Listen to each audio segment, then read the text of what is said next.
안녕하세요. 저는 남녀소통 전문가이자 연애언어연구소의 대표 주인장입니다. 자, 여러분 드디어 오늘이 우리 사랑언어학 이번 시즌 강의의 마지막 강의예요. 그동안 우리가 이 커뮤니케이션에 대해서 여러분 공부하시면서 정말 고생하셨고, 이 강의를 듣기 전과 후에 이 여러분의 이 커뮤니케이션의 지식이 참 많이 달라지셨으면 좋겠고 달라졌을 거라고 생각을 합니다. 적어도 내가 대화를 잘하고 싶고 특히나 이성과 대화를 할 때 유려하게 대화하고 싶은데 그 방향성을 전혀 모르겠다라고 얘기를 하셨던 분들도 이제는 내가 어떤 방향으로 이 대화를 진행해야 하고, 그리고 어떤 부분이 모자라거나 또 어떤 부분을 보완해야겠다, 이것들을 알게 되셨을 거예요. 자, 여러분 사실 이번 시즌의 강의는 이 말의 텍스트를 구성하는 방법에 대해서 제가 좀 집중적으로 여러분에게 교육을 했어요. 우리가 처음 배웠던 메인 커뮤니케이션과 이 서브 커뮤니케이션의 개념들 다들 기억나시죠? 그래서 이 마지막이라고 생각을 하니까 무언가 좀 아쉬움이 남는 강의이기도 한데, 그래서 제가 이번 한 강만큼은요, 제가 대화와 연애에서 많은 경험, 그 중에서도 이 실패를 통해서 배워왔던 그런 것들이 있어요. 뭐 깨달음이라면 깨달음이고 이 지식이라면 지식인 것들을 여러분이 이해하시기 쉽게 규칙처럼 제가 정리를 해왔습니다. 제가 방금 전 이 서브 커뮤니케이션이 조금 이번 강의에 모자라서 아쉬움이 남는다, 이렇게 얘기를 했는데, 왜 지금은 그 서브 커뮤니케이션에 대해서 얘기를 하지 않고 약간 다른 얘기를 하냐면, 여러분 보통 서브 커뮤니케이션은 내가 가지고 있는 뭐 사상, 주관, 가치관, 그리고 태도의 방향에 따라서 그 색깔이 많이 달라집니다. 그래서 내가 어떤 사람과 교류를 할 때 그 방향과 개념을 좀 정확히 수렴하는 것으로 많은 개선을 볼 수 있기 때문에 오늘 강의를 제가 굳이 준비를 한 것이니까 오늘도 공부 한번 열심히 해보도록 합시다. 자, 오늘의 학습 목표입니다. 제가 앞서 말씀드린 대로 제가 느낀 것을 토대로 이것을 규칙으로 한번 만들어 봤으니까 한번 보도록 합시다. 자, 다음에 10가지 드립니다. 자, 상대방에게 불확실한 감정을 줘라. 무언가 억지로 하지 말고 흐름을 생각을 해라. 결핍하지 말 것. 한정적인 라이프 스타일을 가지지 말 것. 당신의 감정을 드러내는 것에 집중하지 말 것. 자신의 스스로의 컨셉트를 알 것. 거짓 페르소나를 사용하지 말 것. 공감대 형성과 비위 맞추기는 다른 것이다.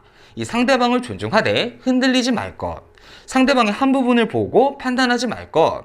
자, 이것들은 유혹에도 그렇고 자신의 라이프 스타일에도 그렇고 이성과 인간관계를 윤택하게 만드는 대화와 관계의 10계명이다. 저는 이렇게 소개를 하는데, 뭔가 이게 우리가 이 뭐 자기계발서에서 읽을 법한 내용을 제가 얘기하고 싶은 것은 여러분 아니고요.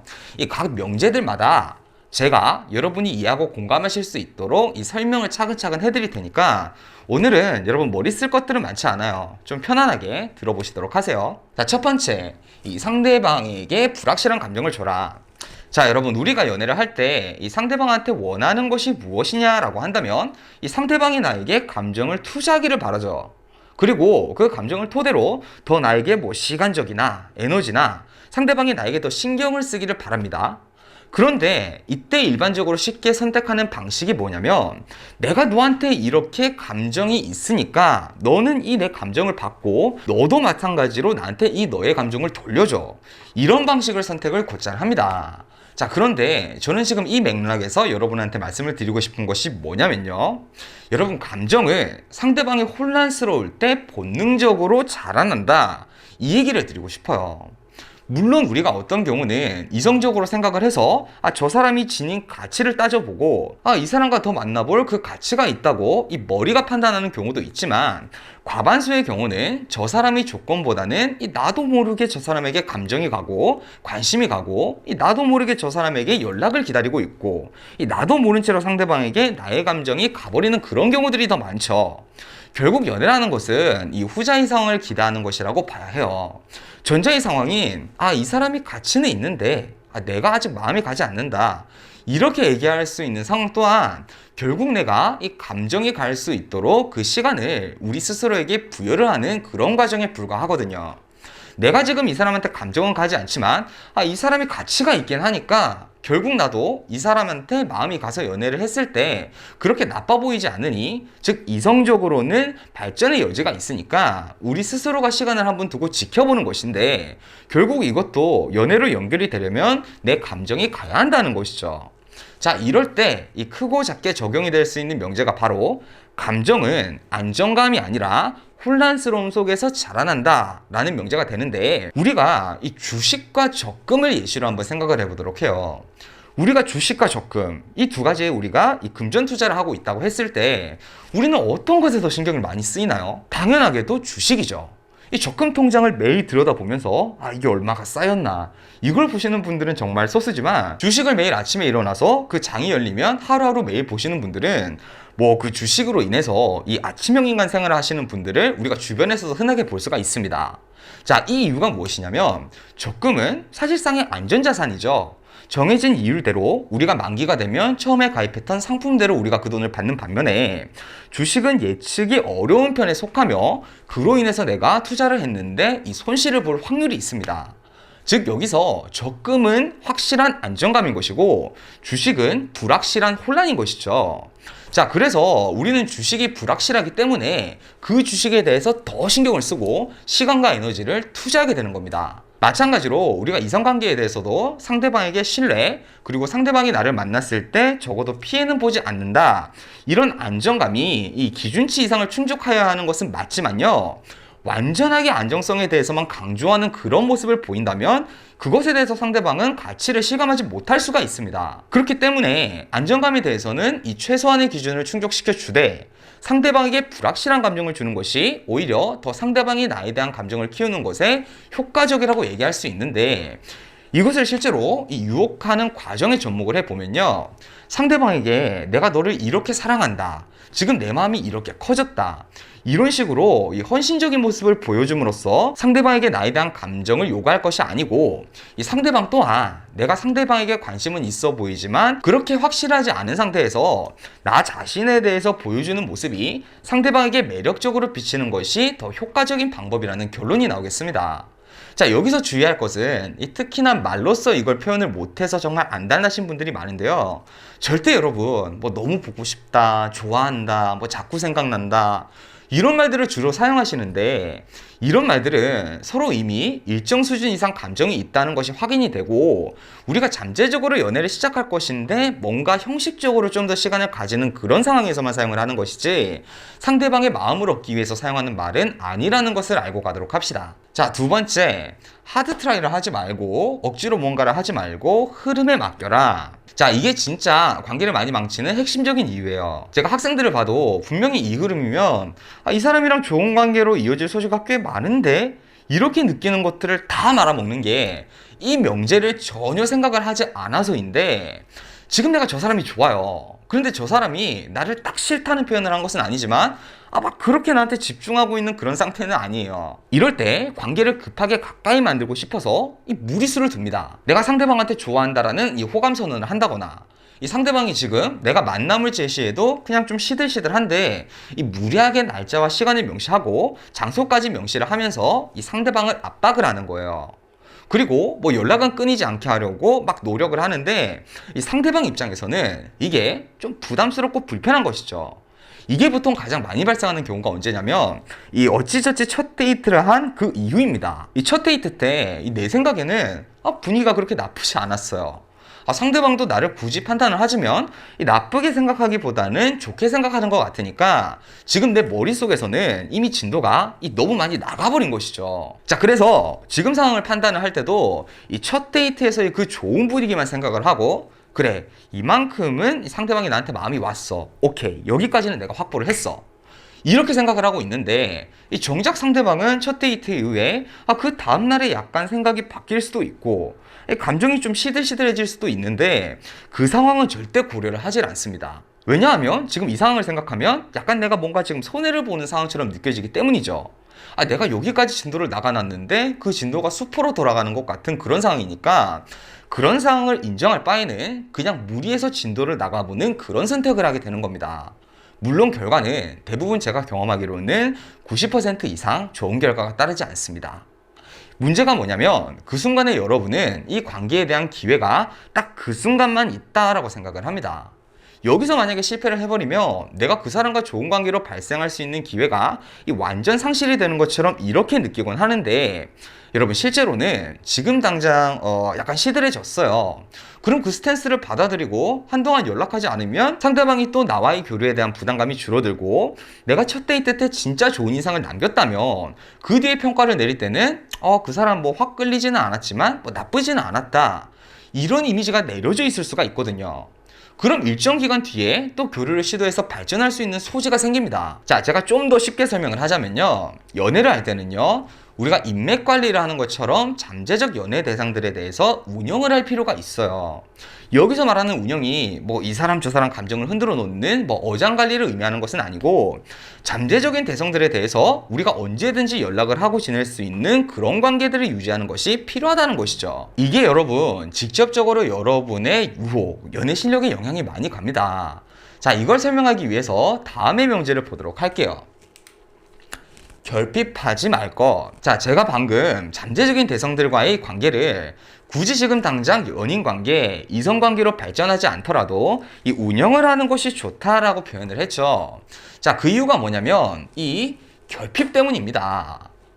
저는 개인적으로 항상 하는 말이, 이 커뮤니케이션 및 이성관계에서 나오는 자기 자신의 문제는 이 대체로 이 결핍으로부터 발생이 된다, 이렇게 얘기를 많이 하는데, 실례로 여러분, 유혹 과정에서 우리가 상대방이 답장이 안 오면 하루 종일 그 사람이 신경이 쓰이고, 답장이 언제 오나 이런 것들을 보고 있는 것도 우리가 지금 그 사람 외에는 쉽게 연애를 할 만한 그런 여건이 되지 않는 그런 환경, 거기에서부터 결핍감이 오는 경우가 많고, 연애 중에도 뭔가 이 사람이랑 내가 헤어지는 것이 맞다고 생각하게 되는 그런 경우인데, 내가 헤어지지도 못하는 것도 이 사람이랑 내가 헤어지면 내가 또 혼자인 생활을 하게 되는데 그게 너무 힘들겠다, 이런 불안감이나 혹은 뭐 내가 또 다른 사람 만날 수 있을까, 이런 결핍에서부터 영향을 받게 됩니다.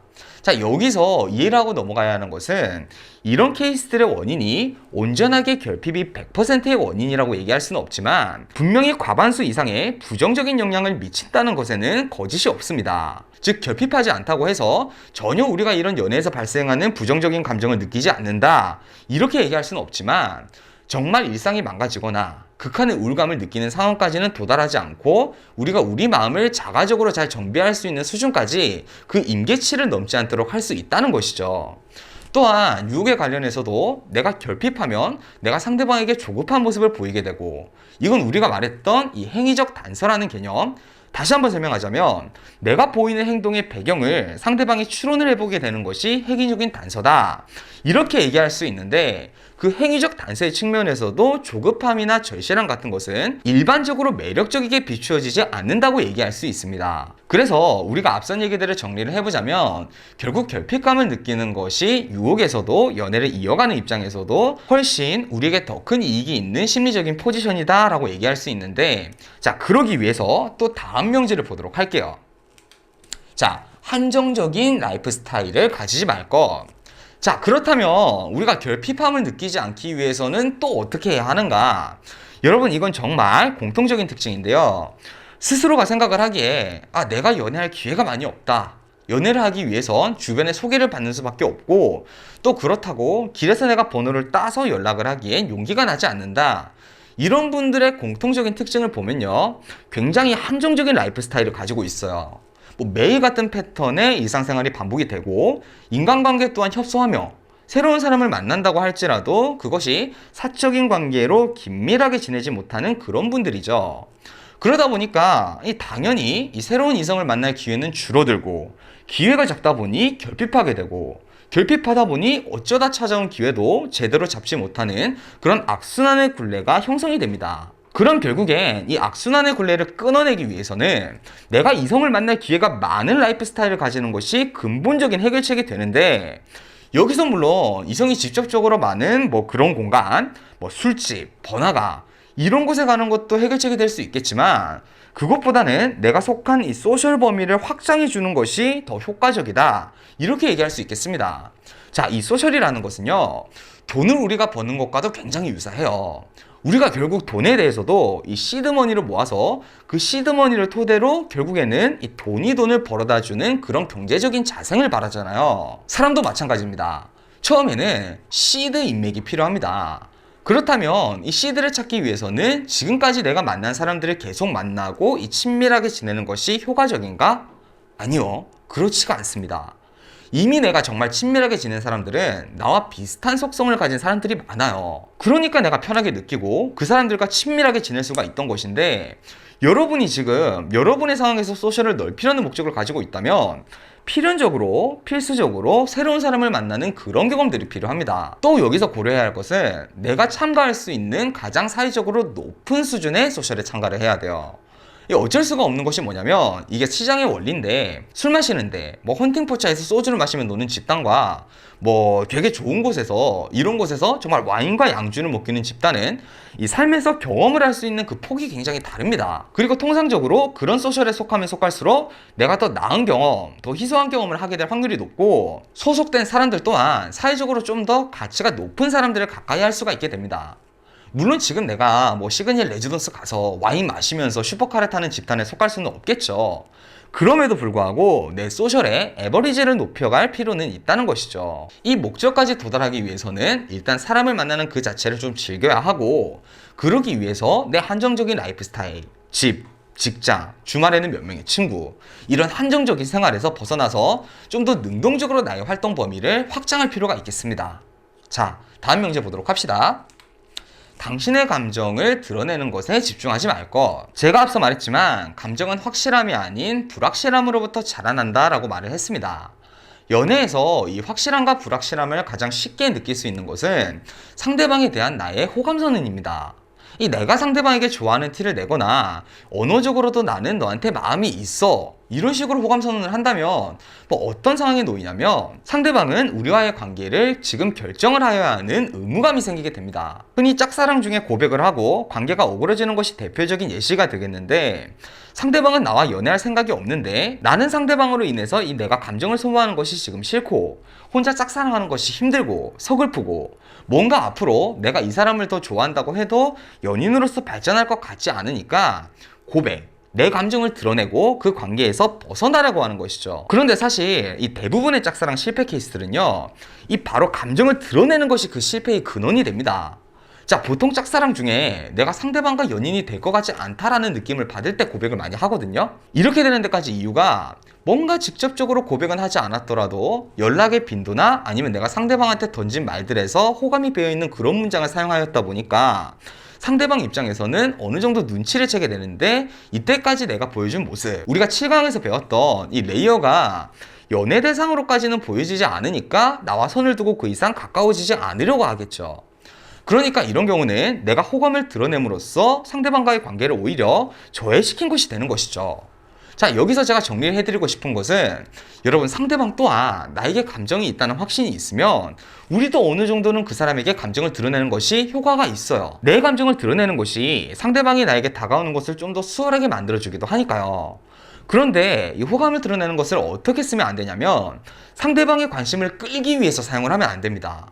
보통 호감을 드러낼 때 내가 너한테 호감이 있으니까 나한테 관심을 줘, 이런 식으로 호감을 드러내게 되는데, 이 경우에는 문제가 뭐냐면 이 상대방이 나에 대해서 잘 알지를 못해요. 그러니까 처음에 외모나 혹은 초기에 전달되는 극소수의 단서에서 상대방이 나에게 매력을 느끼지 못하면 더 이상 나를 알아가기 전에 나를 판단하는 입장에서 나를 바라보게 된다는 겁니다. 정리를 하자면, 상대방이 나에게 관심이 일정 수준 이상 있지 않을 때는 내가 상대방에게 호감을 드러내는 것이 중요한 것이 전혀 아니고, 내가 어떤 가치를 가진 사람이고 나와 연애를 하면 좋을 것이다 라는 것을 상대방에게 상상하고 인지할 수 있도록 만들어주는 것이 더 중요하고, 그러기 위해서는 상대방에게 호감을 드러내는 것보다 나를 어떻게 하면 좀 더 상대방에게 좋게 인식을 시킬 수 있고 드러낼 수 있을까, 즉 레이어를 어떻게 좋게 넣을 수 있을까를 고민하셔야 된다는 것이죠. 자, 다음 명제, 자신의 컨셉트를 알 것. 여러분, 커뮤니케이션에도 이 스타일이라는 것이 있어요. 이건 예시들로 얘기하는 게 편할 것 같은데, 뭐 지상렬 같이 이 말장난에 재능이 있는 연예인도 있고, 유재석처럼 흐름을 진행하는 데 재능이 있는 예능인이 있고, 뭐 신동엽처럼 이 능글맞은 스타일의 연예인이 있잖아요. 이렇듯이 이 커뮤니케이션도 각자 개인에게 맞는 스타일이라는 것이 있어요. 그런데 이제 공부를 하는 입장에서 보면 이 각 스타일들마다 이 좋아 보이는 것은 다 하고 싶고, 또 그러면서 배우들이 보여주는 그런 중후하고 멋들어진 분위기도 내고 싶어 한단 말이죠. 그러다 보면 분명히 내 컨셉트에 맞지 않는데 그냥 이게 좋아 보이니까 흉내를 내는 그런 경우가 생깁니다. 이건 결코 이 커뮤니케이션에 좋은 영향이 간다고 얘기할 수가 없는 게, 여러분 신동엽이 그런 애드립을 하니까 사람들이 기분 나쁘지 않게 받아들일 수가 있는 것이지, 우리가 그런 신동엽의 그런 애드립을 그대로 기억했다가 따라 한다면 그건 정말 뭐 성추행처럼 받아들여질 수도 있어요. 그래서 여러분, 자기 자신이 표현할 수 있는 커뮤니케이션의 컨셉트를 알아야 합니다. 외모도 마찬가지예요. 우리가 개인적인 취향이 지드래곤 멋있다, 지드래곤처럼 입고 다녀야지, 입고 다녀요. 근데 그게 여러분 어울리냐는 것이죠. 내가 가진 외적 자원들 중에서 어떤 장점을 살리고 또 어떤 단점을 보완하고, 이런 것들이 지금 선행이 돼야 하는 것이지, 내가 원하고 멋져 보이는 걸 따라하는 것이 중요한 것이 아니라는 겁니다. 커뮤니케이션이든 외모든 그러기 위해서 우리는 우리 스스로의 컨셉트를 알아야 한다는 거. 여러분이 어떤 것을 표현할 수 있는지를 보세요. 내가 머리가 팽팽 안 돌아가요. 그런데 애드립을 치는 게 재밌어 보이고 또 그게 효과가 좋아 보인다고 그걸 흉내내면은 또 그걸 내가 하면 재미가 없습니다. 하지만 이 상대방 말에 피드백을 돌려주는 것, 혹은 이 대화의 맥락을 이끌어가는 것은 내가 더 잘할 수도 있잖아요. 그럼 이런 내 장점을 살리는 커뮤니케이션을 여러분의 메인 컨셉트로 잡으셔야 되는 겁니다. 자, 다음 명제, 거짓 페르소나를 사용하지 말 것. 제가 중간에도 여러분 언급을 했던 부분이라서 이건 간단하게 얘기를 하고 넘어갈까 하는데, 페르소나는 내가 상대방을 대할 때 나오는 컨셉트다. 커뮤니케이션에는 이렇게 생각하라고 말씀을 드렸죠.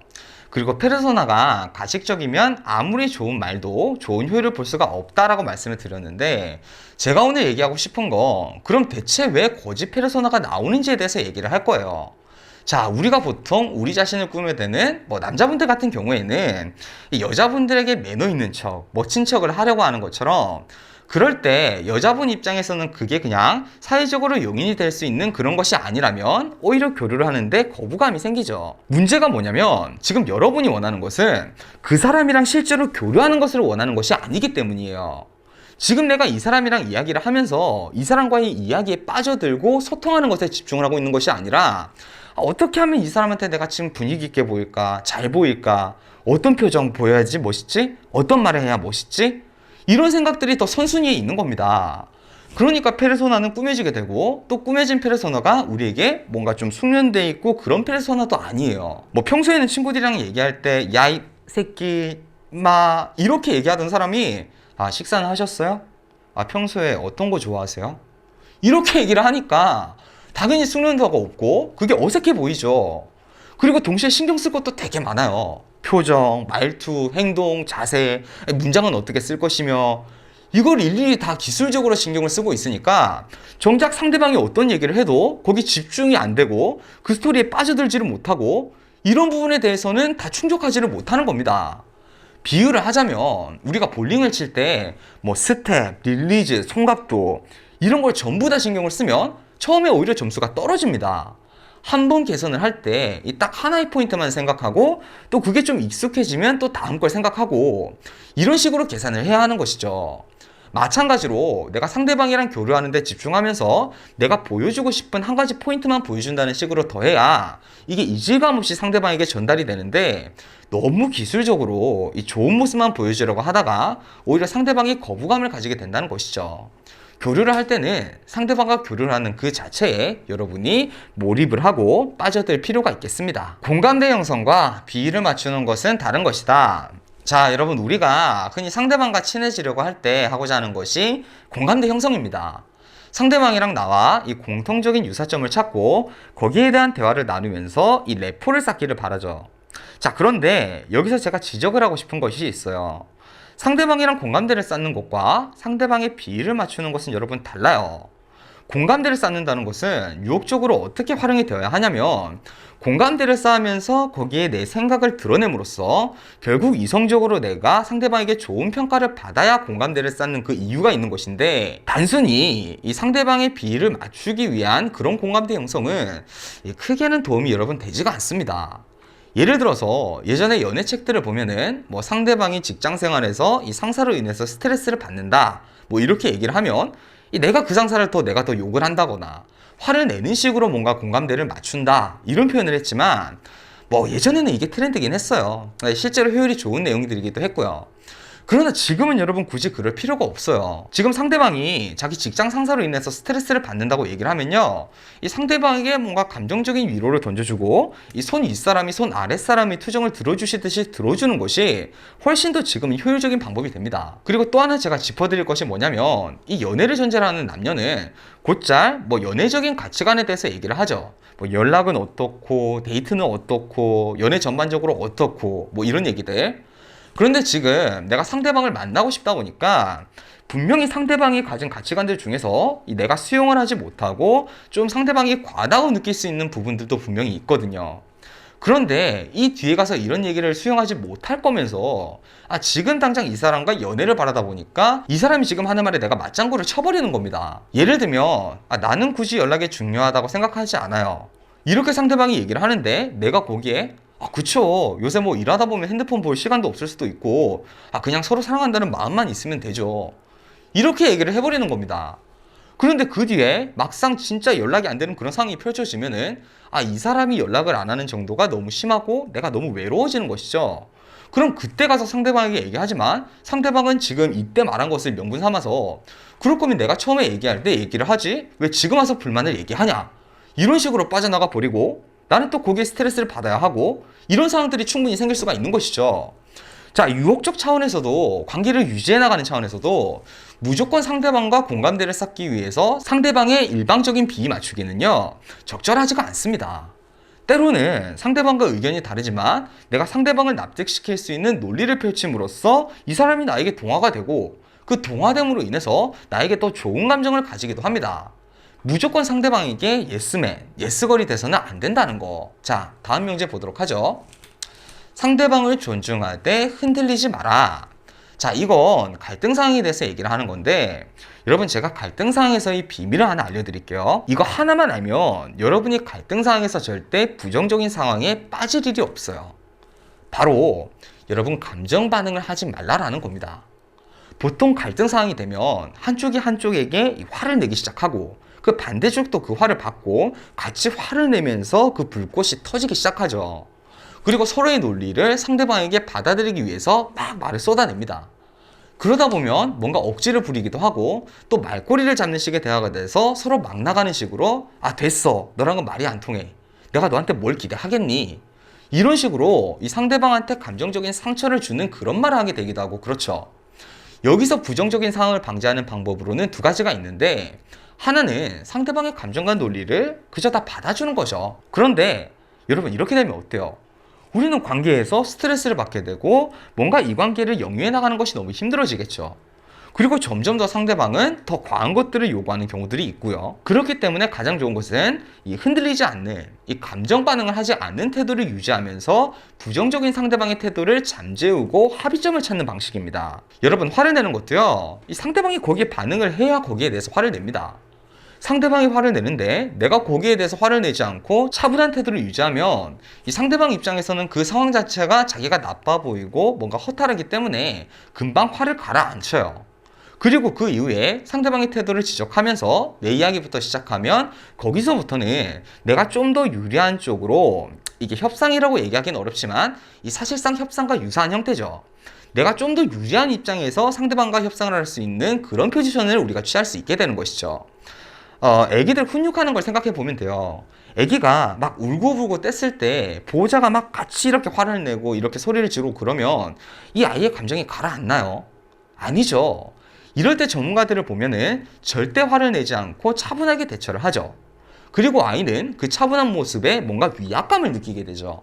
이 방식과 거의 원리가 동일한 방식이라고 생각하시면 되겠습니다. 내가 뭔가 감정적으로 반응하지 않아야 크게는 상대방과의 관계가 안정적으로 흘러가게 되고, 또 작게는 내가 상대방에게 함부로 대할 수 없는 그런 사람으로 인식이 된다는 거. 자, 마지막, 상대방의 한 부분만 보고 전체를 판단하지 말라.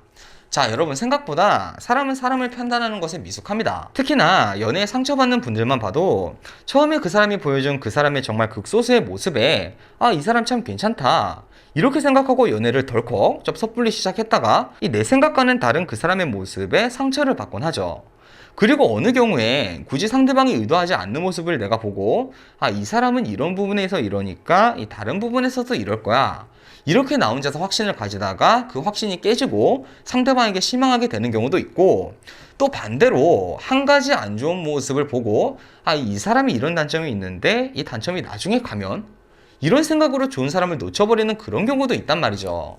제가 요즘 들어 느끼는 거지만 여러분, 사람은 그렇게 순수하지 않아요. 인간은 원래 흔하게 이면이 있는 것이지만 정말 자기 자신의 이익을 위해서 상대방에게 보이지 않는 피해를 가는 경우도 있고, 거기에 대해서도 자기 잘못을 깨닫지 못하는 그런 경우도 흔하게 있어요. 그래서 여러분, 인연을 맺을 때는 더 신중할 필요가 있는 겁니다.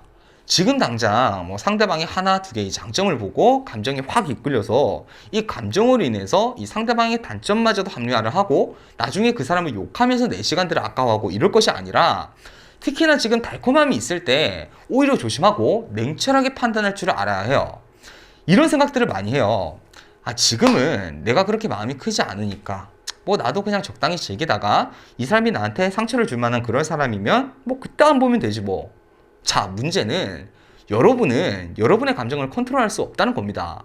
여러분, 감정은요 진짜 또 하나의 자아예요. 내가 이성적으로 조절해야지 이런다고 조절하는 것이 아니고, 오히려 내 이성을 지배하는 것이 바로 이 감정입니다. 그래서 감정이 커진 뒤에는 내가 피해를 보는 상황에서도 어쩔 수 없이 그 피해들을 감수하면서 조금씩 나를 좀먹는 연애를 하게 되는 것이죠. 여러분, 먼저 여러분이 왜 연애를 하려고 하는지 그 목적을 뚜렷하게 상기를 하세요. 매번 의심과 집착과 상대방과의 갈등에 슬퍼하고 그런 감정을 느끼려고 여러분이 연애를 하시는 것은 아닐 겁니다. 그 사람과 정말 공명하고 진실되고 함께 있음으로써 위로를 받고, 그 사람이 있음으로써 내 자신이 내 삶에 좀 더 집중할 수 있고 내 옆에 사람의 손을 잡고 행복이라는 길을 걷기 위해서 우리가 연애를 합니다. 그러기 위해서는 우리가 그 대상자를 신중하게 판단할 필요가 있겠습니다. 지금 당장 눈앞에 마시멜로를 놓칠까봐 겁내지 마세요. 이 눈앞에 있는 달콤함을 느끼려다가 여러분은 그 이상의 씁쓸함을 느끼게 될 수도 있습니다. 자, 여러분, 오늘 강의가 모두 끝이 났습니다. 오늘 강의까지 제가 여러분한테 커뮤니케이션과 연애적 관념에 대해서 영향을 줄 수 있는 지식들을 제 나름대로 많이 준비를 한다고 했는데 그래도 뭔가 아쉽습니다. 그래도 지금 와서 되돌아보면은 그래도 꼭 필요한 것들은 넣었다는 생각은 들기 때문에 또 한편으로는 좀 후련하기도 하네요. 여러분, 연애는, 인간관계는 결국 커뮤니케이션의 산물입니다. 내가 그 사람과 어떤 커뮤니케이션을 나누는지에 따라 그 사람과 나의 관계가 결정이 되고, 내 주변에 어떤 사람이 놓이는지에 따라서 내 인생이 달라지게 됩니다. 즉, 내가 인생을 잘 사는 방법은 커뮤니케이션을 어떻게 하느냐에 따라서 그 영향은 정말 어마어마합니다. 우리는 이때까지 단순히 말을 잘하는 방법을 배운 것이 아니라 인생을 잘 사는 방법에 대해서 공부를 한 겁니다. 여러분, 제가 정리한 이 지식들을 정말 꼭꼭 씹어서 여러분의 지식으로 꼭 만드세요. 이번 시즌의 강의는 여기까지지만 제가 또 여러분에게 좋은 연애 지식을 전달드릴 수 있도록 또 좋은 강의들을 가지고 여러분이랑 인사 나누도록 하겠습니다. 그동안 이번 시즌 이 사랑언어 강의를 들어주신 여러분 정말 제가 감사드리고요. 앞으로도 저는 여러분의 연애를 위해서 항상 고민을 하고 여러분과 지식을 나누도록 하겠습니다. 자, 여러분 그동안 고생하셨습니다. 저는 남녀소통 전문가 주인장이었고요. 마지막으로, 자, 여러분 오늘도 행복한 연애 하세요.